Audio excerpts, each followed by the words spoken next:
University Television presents. I'm your host, Jamie Bingham. My guests today are two former congressmen who combined have 40 years of experience in the United States Congress. Tom Davis represented Virginia's 11th district from 1994 to 2008 while serving as the Republican campaign chairman for 2 cycles. Martin Frost served 26 years in Congress representing the Dallas-Fort Worth area in North Texas. During that time, he also served as the chair of the Democratic Congressional Campaign Committee for 4 years. Both gentlemen are in Boise as keynote speakers at the 2016 Frank Church Conference held here at Boise State University. They will be focusing on elections and discussing their book, The Partisan Divide, Congress in Crisis. And I would now like to welcome Congressman Davis and Frost. Hello, thank you for joining me. Thanks for having us. Yeah, of course. So before we start talking about your book and the conference, I want to start with a little bit about your background and how you became interested in pursuing politics as a career, and what was your path for getting elected into Congress? So my grandfather, we came from Nebraska to Washington with the Eisenhower administration. And my grandfather had been in politics in Nebraska. I got involved in 2nd grade for Eisenhower, dating myself. And it was just like a fish to water. I loved politics, and so I read everything. In school, studied it. 6th grade, gave the speech for Nixon at my school, and in 8th grade, I'd memorized the name of every House and Senate member, and I got appointed as a page for the 2 Nebraska senators. So I served in the Senate as a page. We'd go to school at 6 in the morning to 10 in the morning. Frank Church was there the 4 years I was there. You know, a great legacy for the school to be named after a man, a very distinguished member of the Senate. From there, I went to college in New England. One of my college classmates was David Eisenhower, who was the president's son-in-law, President Nixon's son-in-law. Got a job there summers. From there, went on, got drafted after that, went to law school, came back to Fairfax County, Virginia, where I was from, got elected to the county board, into Congress, and just kept on winning, and eventually became chairman of the Republican Campaign Committee and then chairman of a committee in Congress. And I did 7 terms, and I'm always proud to say I left undefeated and unindicted. Martin? Awesome. Well, mine was a fairly traditional path, and that my family was in politics in Texas. My grandfather was mayor of a small town out in East Texas. My great uncle was a member of the Texas State Senate 100 years ago, a long time. So you might say that it was in the blood. And when I was pretty young, when I was about in the 7th grade, I realized that I could write. And so I thought, well, maybe I'll combine my interest in politics with journalism, and then I'll go be a political reporter in Washington. So I went to the University of Missouri, one of the fine journalism schools in the country, got a journalism degree, got a job working for a magazine, Congressional Quarterly Weekly Report in Washington. And like most reporters, I met a lot of congressmen, and like most reporters, I decided, these guys are not so special, I could do that job. But most reporters don't act on that. So I went to law school at Georgetown, and then I went back to Texas, and 8 years after I went back to the area where I'd grown up, I got elected to Congress, and was there for 26 years. It was a great run. I had a great time. Awesome. Well, it's noted in your book, The Partisan Divide, that you wanted to write this for people who, quote, have thrown their hands up in dismay at the current state of our national government, unquote. And also to educate young adults, high school and college aged, about how to be informed voters. So how did you accomplish these goals within the text, and how did that strategy bring you to Boise State to talk about this book? Tom, you want to start? Yeah, I'll go first. So Martin and I got thrown together on some TV shows, always looking for when Congress is out there, always looking for former members to come in and do the cable networks. We started to get together and be counterpoint, Republican and Democrat. We started comparing notes afterwards, and you know, we saw that the place was slipping, that there was really a partisan divide. The place was becoming more polarized. We started comparing notes, and we decided to write a book. My college roommate was a book publisher, so we found a publisher. Our book is interesting in that we don't homogenize our views. Martin will give his and I will give mine, and we'll comment on each other's views. But I think the basics of the book are the same. We agree on the root causes for polarization in this country, and we describe how we got here. So for people who say, how do we ever get these choices? I think we describe in some detail and make some sense of the political world. And what we did was we did an outline. We did 16 chapters. We each wrote 8 chapters, put our names on the chapters, and then we commented on each other's chapters. So as Tom mentioned, it was not in a blended voice, so you couldn't tell who really said what. We made it clear what our positions were. everywhere. And it turned out to be successful. We had the chance to speak at 7 presidential libraries. We've spoken at a number of university campuses, and our former colleague, Larry LaRocca, invited us to come out to Boise State. And we said, okay, that sounds a good idea. I had been to 48 states. I had never been to Idaho, so I can now check one off on the box, and we're looking forward to it. I had been to Idaho before. I couldn't wait to get back. Awesome. So in the text you mentioned how Casey Stengel's famous saying to the 1962 Mets, quote, "Can anyone here play this game?" unquote. And you said how this applies to the 113th Congress, where they're known as the least productive in history. So what stands out to you as the reason for them being known as such? I'll start on that. Okay. Of course, when Stengel was a longtime manager of the Yankees and was very successful, and then when the Mets got an expansion team for New York, he became the manager of the Mets, and they proceeded to lose 120 games. That's a lot of games to lose in one season, and they had kind of an odd mixture of people. And that he supposedly said this while he was having a drink at his birthday party. I've forgotten how old he was at that time, but he said it, and he said, "Can anybody here play this game?" Well, you look at the Congress right now and you say, why can't these people get along? Why can't they work together? We do have a history in our country from time to time of bipartisanship, of trying to get a work across party lines. The country has become very divided along partisan lines now, and the members of Congress reflect the divisions in the country, and we hope that in the future members can rise above that and work together for the national good, but we'll see. Yeah, look, so Martin was a Democratic campaign chairman. I was a Republican campaign chairman. We're both pretty hardcore partisans, but at the end of the day, this is a system that requires compromise to work. This is not a parliamentary system. This is a balance of power system where you have to come up with a work product sooner or later on issues. And it just seems it's been very difficult for Congress to get together on even the most basic issues like the annual appropriation bill. So we describe in this book in some detail how we got there, why it's the way it is, and some things that may occur that could make it better. And we really do spend a lot of time speaking to high school kids and to college students because it's important that young people in this country have an appreciation for our democracy, and also that they're a part of the process in trying to make it work. We are the oldest continuous democracy currently on the face of the earth, but we've got to make some changes if we're going to be successful in the future. So when you start talking together about writing this book, is that something that you both had in mind in the very beginning about writing this for young people? Well, you know, it's really written for the political junkies who kind of understand what's going on but don't understand how it got the way it was.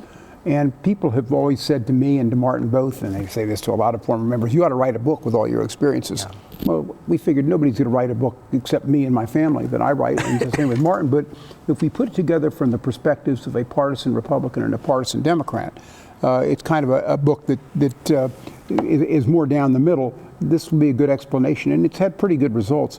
Usually books now that are selling in the political are right or left. People want to read what they want to read, and they don't want to read what they don't want to read.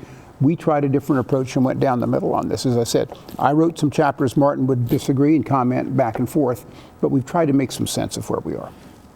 I think it's a pretty good summary, and it's important that young people not give up on our system. I mean, democracy doesn't work if the public doesn't feel they have a buy-in, that they can participate and actually achieve something. And for just a moment, you think back to in history, when Lyndon Johnson was president from my state, Texas, right after Kennedy was assassinated, his priority was to pass the Civil Rights Bill of 1964. He had to have Republican votes to break a filibuster, because in the Senate rules, it's not a majority, it's a supermajority, and there were a lot of, at that time, conservative Southern Democrats who were not pro-civil rights. We don't have those people in our party anymore, but they were a power at that time. And so Johnson went to Everett McKinley Dirksen, the Senate minority leader from Illinois, and said, "Ev, you're from the land of Lincoln. You need to be for civil rights." And Dirksen agreed and provided the Republican votes to break the filibuster so we could pass the Civil Rights Bill.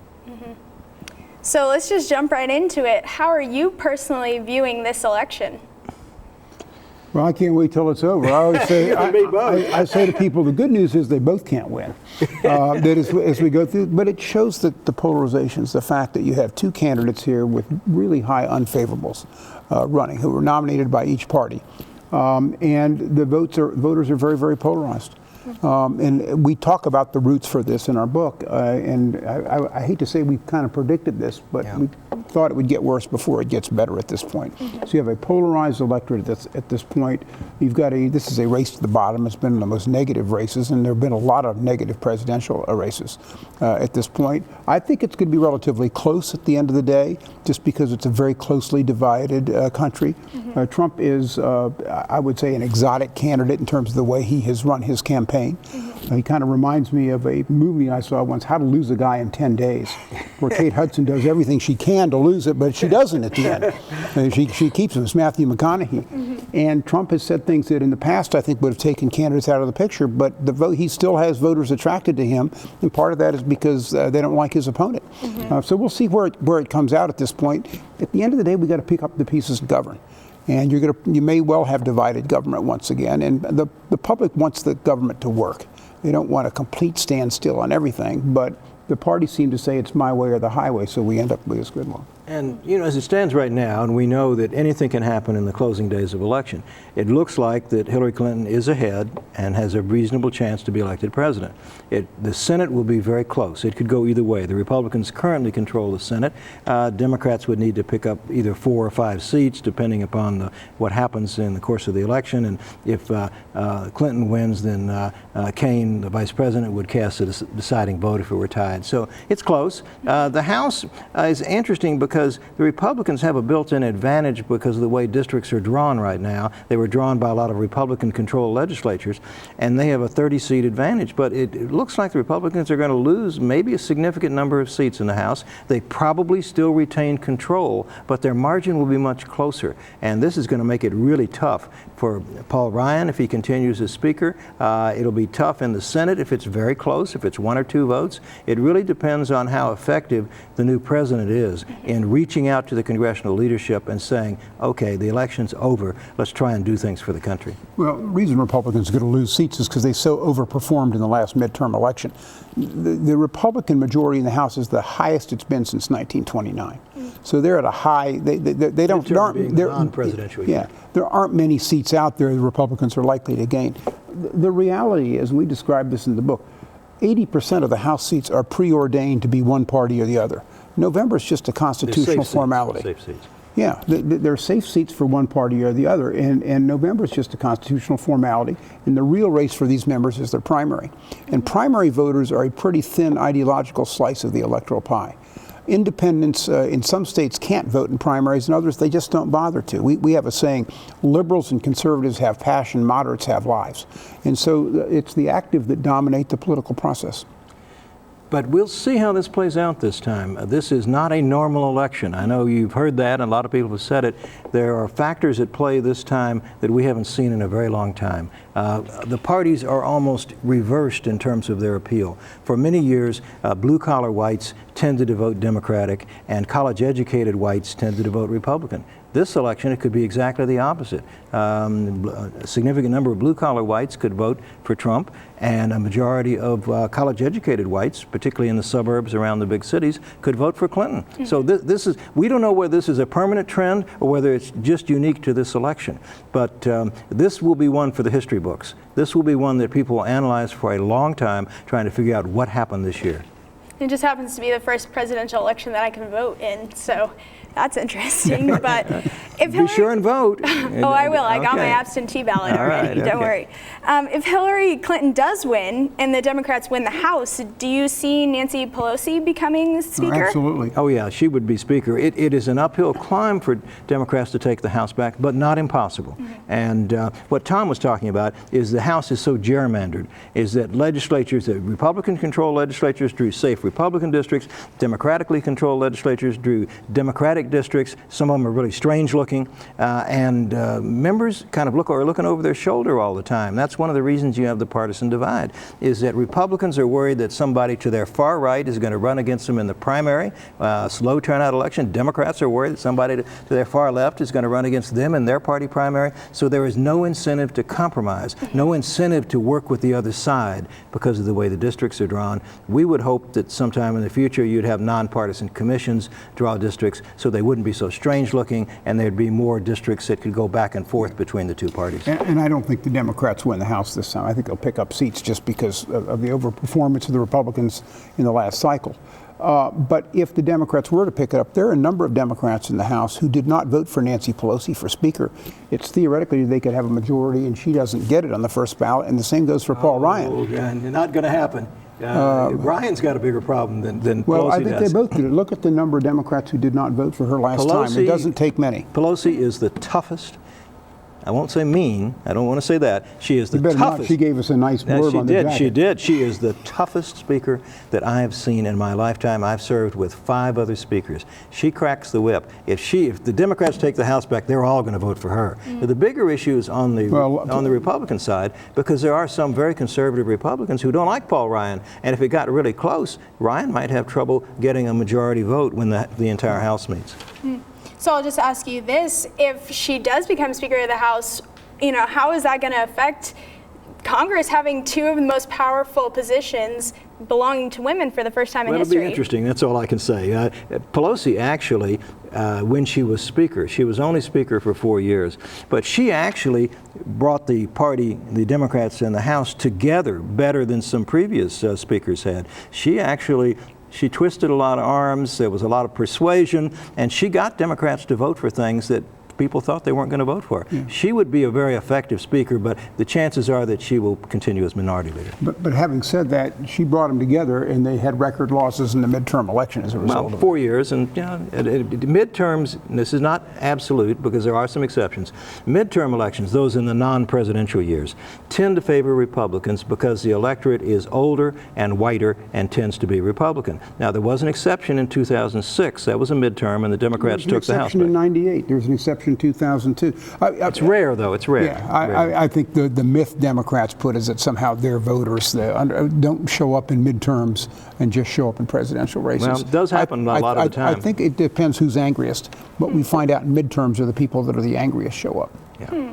So what else in Congress would change after this election goes one way or the other? I mean, if Donald Trump becomes president, how's that going to affect it? If Trump becomes president, I think you'll see tax reform, because I think the Republicans, through a reconciliation process, Martin, would be able to move some things through with a majority vote, and I think you would see some movement in some areas. Now, he's untested. He's been all over the lot on some of these issues, so you're not exactly sure where he's going to end up. But my suspicion is at the end of the day, he'll go lockstep. The Republicans will put stuff on his desk. He may tweak it a bit, and that he's likely to sign some things. Same thing if the Democrats took it. I think they would go to reconciliation and give Hillary Clinton some victories on tax reform. That's a technical term, but when there's a process, normally in the Senate, 60 votes are required to pass anything, 60 out of 100. There is a process as a part of the budget where you can have a reconciliation bill, and that only, that only requires 51 votes, and that's what Tom's talking about. He gets choked up when he talks about that. That's it. But we'll see. I mean, I don't think Trump's going to win.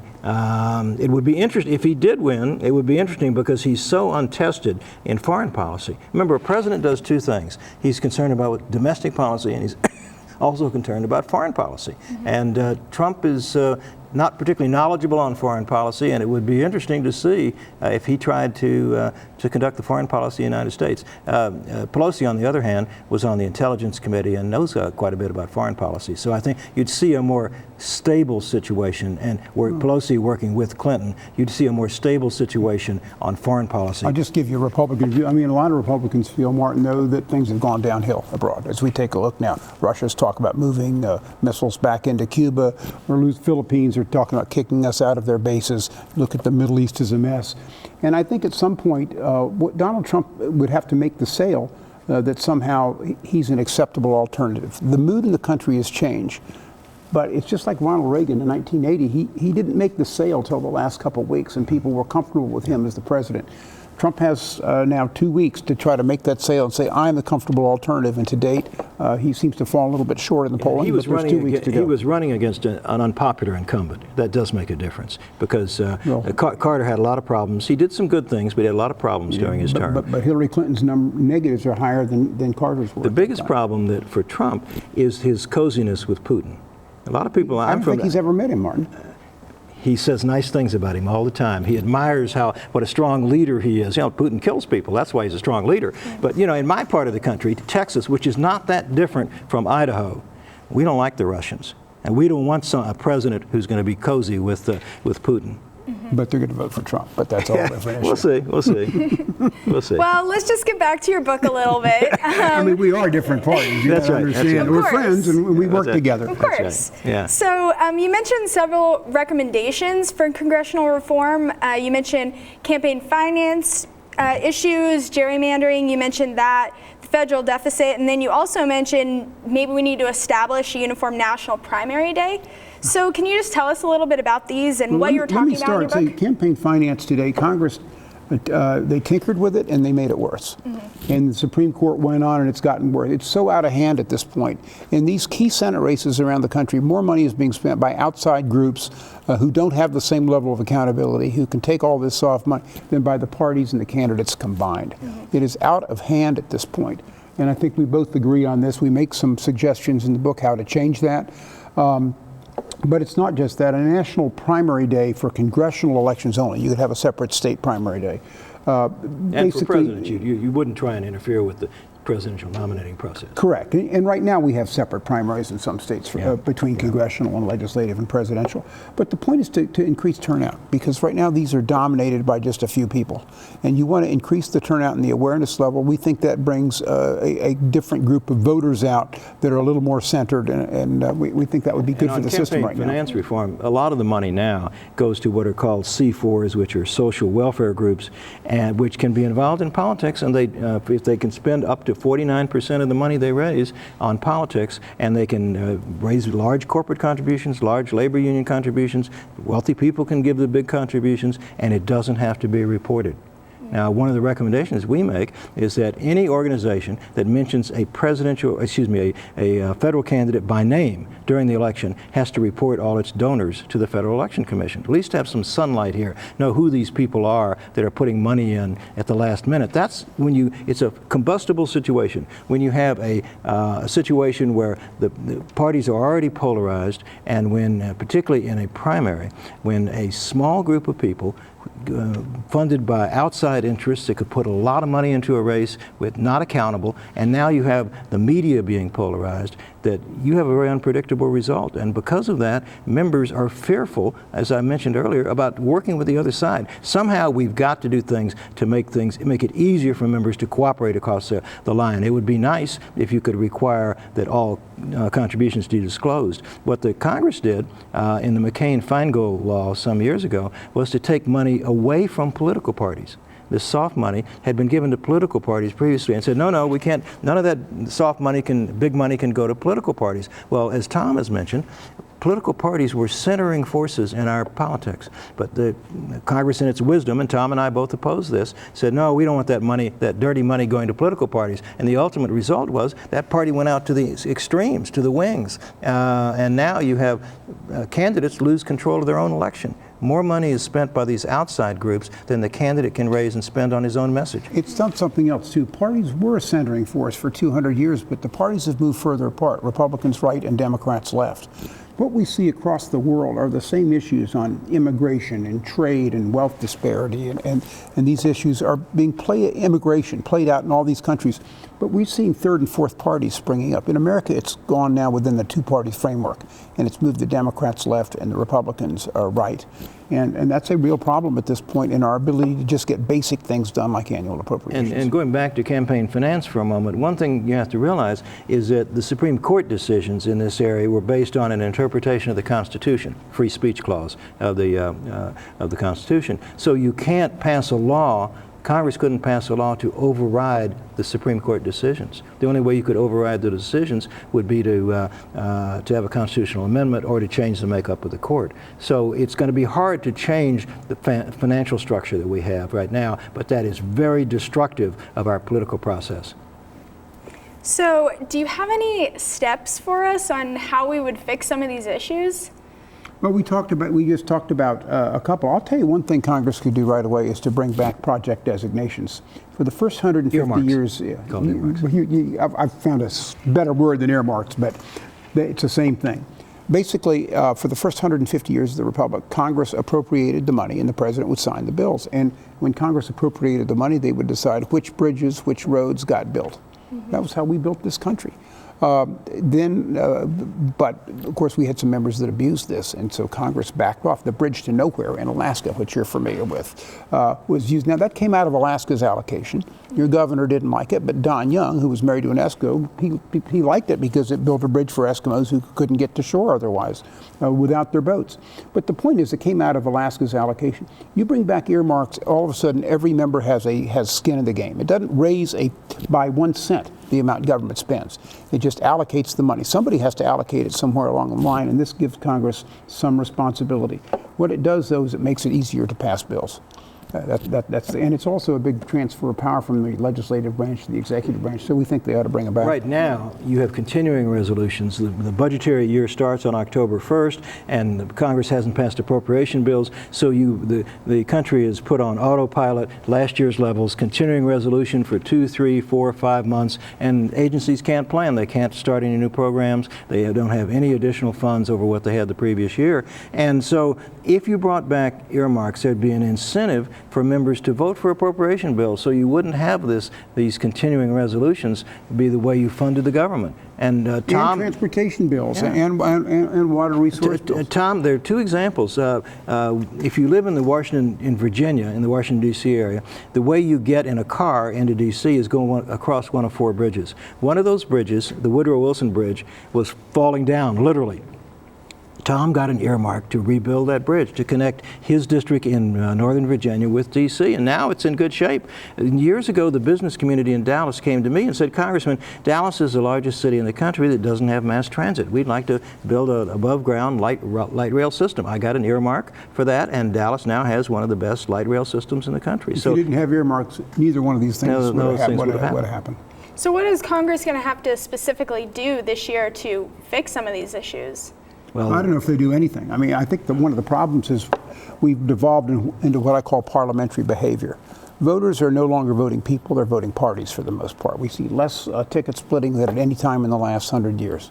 That may tick up a little bit this election, but I still think that's the rule of thumb. And when members come to Congress, they act like it's a parliamentary system. So instead of being the minority party where you're a minority shareholder in government and you can offer mitigating amendments and try to make things better, but you're a part of things, you're now the opposition, and the opposition's no to everything. Under a parliamentary system, as you have in many countries in Europe, whichever party or coalition of parties controls the parliament also controls the executive branch. In our country, you have divided government more often than you do unitary government. It's more often that you have a president of one party and at least one house of the other party. So that's something we have to deal with. That's how that's the way our country was established, and we've got to make that system work. Now, what Tom and I do, and we get asked this question all the time, I mean, what can the average person do to make some reforms in Congress? My message is go to meetings. If a congressman or a senator comes to speak to the Rotary Club or the Chamber of Commerce or the church you belong to, go to that meeting and ask questions. Why don't we have nonpartisan commissions to draw congressional districts? Why don't we require disclosure of all the contributions that are made in political races? Why don't we have a uniform national primary date to encourage people to turn out more? Why don't we return to something like earmarks? Ask those questions, never get asked in meetings when you may go and ask about your own particular project that affects your state, but make people address institutional questions to make the system work better. And show up in primaries. That's where the action is in 80% of these districts. Mm-hmm. You have independents who generally don't participate in primaries. In some states they're not allowed to. They only get the choices the parties give them. People who are cursing the decisions they have this year, well, were you there in the primaries to help nominate? My voters in Northern Virginia elected me to Congress in 1994 to protect them from Bill Clinton, and 2 years later they re-elected Clinton to protect them from me. The fact of the matter is voters don't always get the choices they want because they're not out there in participating in the primaries for most of the action. And in primaries, sometimes the turnout is 10% of registered, less than that, 5%. Yeah. A very small group of people and highly motivated and often extreme individuals can control the outcome in a primary. And that person, if that person's in a Republican district, that person becomes a congressman. If that person's in a Democratic district, that person becomes a congressman. So Tom is exactly right. If you are if you can vote in a primary, if your state doesn't have a law excluding you from the primary unless you're a registered member of a party, and my state does not have that. We don't register by party. You can vote in either primary. Virginia's the same way. Show up in primaries. Mm-hmm. Well, that sounds like great advice, in my opinion. I just wanted to ask you this last question. It actually is something that I personally enjoyed when I was reading your book. You integrated baseball into a lot of your personal stories, and so I'm just curious, why did you use that? I know you were on the steroid hearing committee. He was the chairman of the committee that conducted the hearings. Chairman. So can you just tell me a little bit about how you became part of that hearing? Well, I was never much of a player, as we talked about. Yeah. Martin and I, I'd play in the Congressional baseball game, and when the Republicans got a 5-run lead, they'd put me in for an inning and hope nobody hit it to me. So we did the steroid hearings. Henry Waxman was my ranking member, and we just saw a huge problem with kids taking steroids, and they were emulating these players. And I held the hearings. I wrote the subpoenas for Mark McGuire and for Roger Clemens, and we did a couple rounds of hearings, and we think we changed the game for the good. I mean, sometimes you can get it. We got a lot of criticism at the time. Martin's also a great baseball fan. We go to games together back in Washington, and we thought, what better analogy for Americans than using America's pastime to describe politics? Also, the reason that a lot of people, particularly people our age, are baseball fans is that we grew up in a time where you didn't have to be as big as you do today to play basketball or to play football. The average person could play baseball. Mm-hmm. And still today, you look at these players in the World Series, a lot of them are just kind of average size. Mm-hmm. They don't have to be some giant to play the game. Right. So we related to baseball and have continued to be lifelong baseball fans. And I was going to go, my wife's from Kansas City, and we had tickets for the 6th game of the World Series last year, and Kansas City won it in 5, so we didn't get to go. But Tom is a big Nationals fan. I had tickets for the World Series this year, but the Nats didn't get there, but I got them. Yeah. Anyway, so it's interesting because so many people for so long were primarily baseball fans, particularly people our age, and now people are interested in a lot of other sports. We didn't play hockey in Texas when I was growing up. We now have a hockey team. We won the Stanley Cup one year. So times change. Well, we just have a few more minutes, and I just want to know if there's anything else you wanted to add or talk about that we didn't get to. Well, let me just say we're both optimists. Yeah. We believe in the American system. These issues work themselves out over time. Party coalitions change over time. What traditionally happens is if one party falls behind the 8 ball and starts losing, they restructure themselves and come back so they can be competitive. It's not always a pretty process, but we're optimistic about what happens. And I'll just tell you this, most members of Congress, Republican or Democrat, come there with the best of intentions. It's these macro forces that shape their voting records and the like, I think, that send us a little askew. It's perfectly democratic. I mean, interest groups should play a role. The Constitution envisions people being able to petition their government. We're just not getting good outcomes now, but we're optimistic about the future. Yeah, and we believe in our system of government. We think we have, this is a system that it makes it hard to pass law, and that's not a bad thing, quite frankly. I often speak to college students and I point out our country was passed by revolutionaries, and revolutionaries created a very conservative form of government. It's hard to change existing law. It's hard to amend the Constitution. We're a stable country because of that. But now this has caused problems because now we can't pass anything. But we were set up so that no one could ride into town on a white horse one day and change everything. And having a stable form of government has been very important to us. And having a peaceful passing of power from one party to the other is very important. That one party wins, one party loses. The loser calls up the winner and wishes them well, that hopefully there'll be a good president, and pledges their support. Our revolutions are at the ballot box. And you may not change anything, but people feel better when they throw people out of office anyway. Yeah. Well, I appreciate you taking the time to talk to me today. I'm Jamie Bingham, and from everyone here at University Television, thank you for watching.